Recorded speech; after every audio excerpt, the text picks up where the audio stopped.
Selamat sore, perkenalkan nama saya Maria Francisca Bulu, NIM 1703030042, kelas A semester 7 reguler pagi, prodi sosiologi.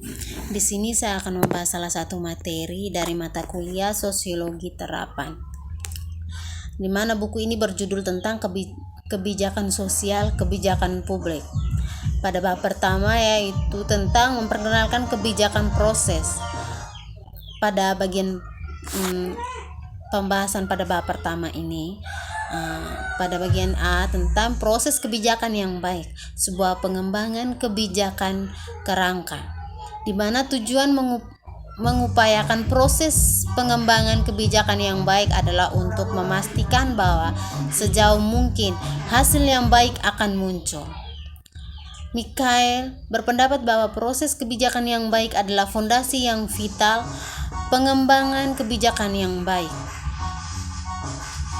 Tentu saja, proses yang baik tidak tentu menjamin hasil kebijakan yang baik, tetapi risiko buruk proses yang mengarah ke hasil yang buruk jauh lebih tinggi.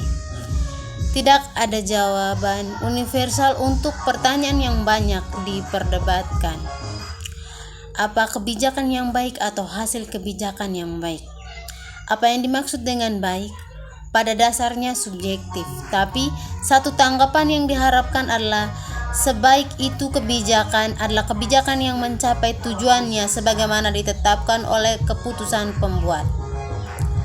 Ini bisa menjadi satu materi atau sekelompok materi seperti itu sebagai kabinet. Jika tujuannya tidak jelas sulit untuk menilai pencapaian proses kebijakan. Bisa juga dikatakan demikian, kebijakan yang baik dapat diharapkan tahan lama dan berkelanjutan selama, tentu saja karena keadaan eksternal tidak menyalip aslinya tujuan kebijakan yang memang terjadi. Dukungan dari berbagai kalangan, berbagai pemain untuk nilai dan tujuan yang ada di balik kebijakan akan diharapkan. Tanpa dukungan itu, kebijakan dapat dirusak dalam implementasinya atau dengan cara lain oleh lobby dan orang lain, dan karenanya memiliki sedikit peluang untuk berkelanjutan. Oleh karena itu, ini adalah premis utama dari buku ini. Kebijakan yang baik itu proses diperlukan dalam banyak hal untuk memastikan hasil yang baik dalam hal pencapaian tujuan, meskipun mungkin saja tidak cukup sendiri. Pada tingkat yang lebih mendasar, proses pengembangan kebijakan yang baik akan tercapai ketat dan akan mengikuti kerangka kerja pengorganisasian seperti ketelitian yang ditemukan dalam proses yang diikuti oleh pemerintah, makmuran isu seputar pengembangan regulasi, dan juga oleh The Ralph Review. Beberapa kerangka kebijakan yang luas memiliki muncul dalam literatur administrasi publik selama 50 tahun terakhir dengan perbaikan di sepanjang jalan. Misalnya,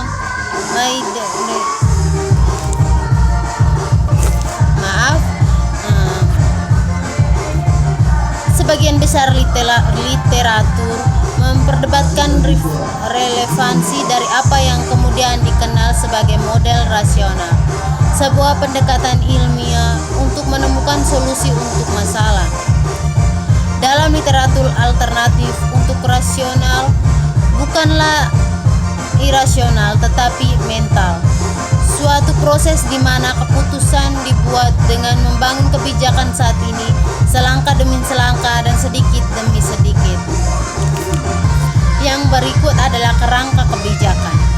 Dalam konteks pengembangan kebijakan, pendekatan yang ketat dilakukan hanya disebut sebagai model siklus kebijakan, atau seperti yang saya lebih suka menyebutnya, kerangka pengembangan kebijakan, kerangka kerja yang menurut saya paling berguna dalam praktik, khususnya ketika memimpin komite antar departemen pemerintah telah saya gunakan dengan siswa kebijakan publik dan dalam upaya untuk mendorong praktik yang baik, berisi tahapan yang serupa dengan yang ada di Brickman dan Davis.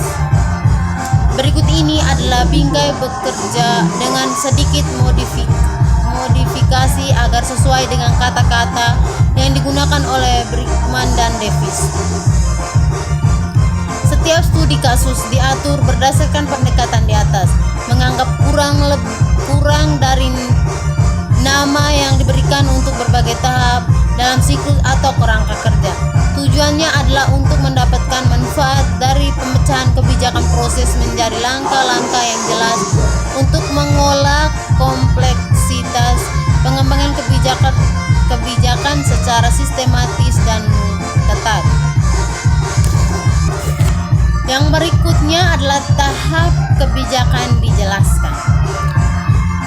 Mengidentifikasi masalah adalah tahap awal ketika sebuah masalah menurut perhatian pemerintah dan di mana sifat masalahnya diklasifikasi dan diartikulasikan.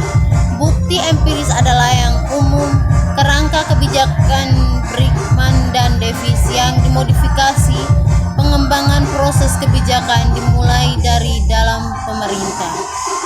Sebuah pertanyaan kunci untuk dijawab oleh karena itu sejak awal dalam konteks studi kasus berikutnya adalah bagaimana masalah masuk ke dalam agenda dan bagaimana hal itu diartikulasikan. Sampai sifat masalah kebijakan diterima secara luas, sulit untuk melanjutkan. Poin ini dikemukakan dengan baik oleh Parson. Kita semua mungkin setuju apa itu masalah, tapi tidak setuju dengan apa sebenarnya itu masalahnya. Dan karena itu kebijakan apa yang harus diambil. Jika kita lihat orang tidur di jalanan sebagai masalah gelandangan, lalu respon kebijakan dapat dibingkai dalam hal penegakan hukum dan kepolisian. Yang berikutnya adalah proses pemain dan politik. Dalam semua pekerjaan pengembangan kebijakan di mana saya pernah melihat terlibat, masalah utama dalam memberikan saran kebijakan kepada materi adalah memutuskan bagaimana menangani proses kebijakan secara strategis. Ini termasuk transaksi dengan potensi oposisi, misalnya jika ada interkomite departemen, benarkah pada tahap apa? Jika tidak, bagaimana kabarnya pemain departemen lain yang relevan untuk dilibatkan? Apakah eksternal ulas lebih tepat? Hasil bisa sangat bergantung pada tingkat saran yang berkualitas tentang proses yang harus diikuti, seperti pada khususnya di pilihan. Sedangkan pendekatan kerangka kebijakan dapat berkontribusi untuk mencapai dan memahami hasil kebijakan yang baik. Ini perlu dilihat hanya sebagai satu dari beberapa tingkat analisis yang mungkin dari proses kebijakan, berdampingan dengan faktor-faktor lain yang juga membantu dalam menjelaskan apa yang terjadi. Dimensi pengembangan kebijakan dan faktor-faktor lain yang dia gambarkan sebagai horizontal. Dimensi horizontal berkaitan dengan hubungan antar peserta kebijakan di berbagai organisasi, yaitu di luar jangkauan otoritas hierarkis.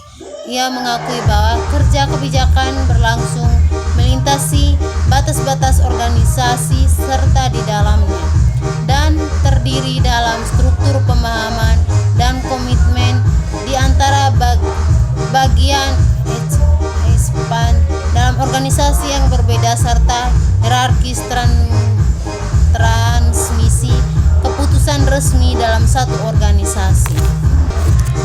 Pada bab kedua, yaitu dukungan pendapatan untuk kaum muda, pencarian untuk file tunjangan tunggal. Yang pertama, sejarah balik sebagian besar kebijakan seringkali memiliki sejarah yang lebih panjang daripada sebelumnya diakui secara umum. Nilai bagi seseorang praktisi dalam mengetahui sejarah satu kebijakan dan ide-ide yang mendasarinya tidak hanya terletak pada pemahaman dan perspektif yang lebih luas yang di bawahnya, tetapi juga dalam pos ekonomi usaha yang efektif ketika ditemukan bahwa roda dapat melakukannya. Tidak harus diciptakan kembali.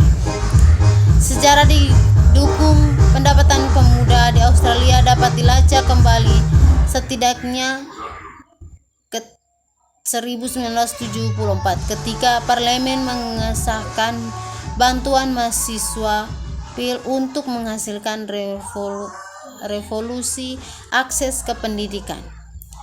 RUU itu disediakan untuk berbagai bentuk dukungan pendapatan seperti SAS dan TEAS, di mana siswa penuh waktu di 2 tahun terakhir di sekolah atau di universitas dan lembaga tersier lainnya memenuhi syarat untuk tunjangan hidup yang teruji. Oposisi buruh berniat memenangkan pemilu berikutnya adalah menempatkan isu-isu pemuda secara tegas dalam agenda politik sejak dini. Pada tahun 1980-an, pada bulan Maret tahun 1981, Menteri Bayangan untuk Pendidikan John Dawkins dibicarakan di parlemen sebagai masalah publik pentingnya kegagalan pemerintah untuk menyediakan yang memadai dukungan untuk siswa di pendidikan menengah dan tinggi. Dawkins adalah menteri yang membantu Perdana Menteri tentang urusan pemuda dari Desember 1984 sampai Juni 1987 dan secara berurutan Menteri Tenaga Kerja, Pendidikan dan Pelatihan dari Juli 1987 hingga Desember 1991, dan ia menjadi tokoh kunci di proses kebijakan diperiksa dalam bab ini.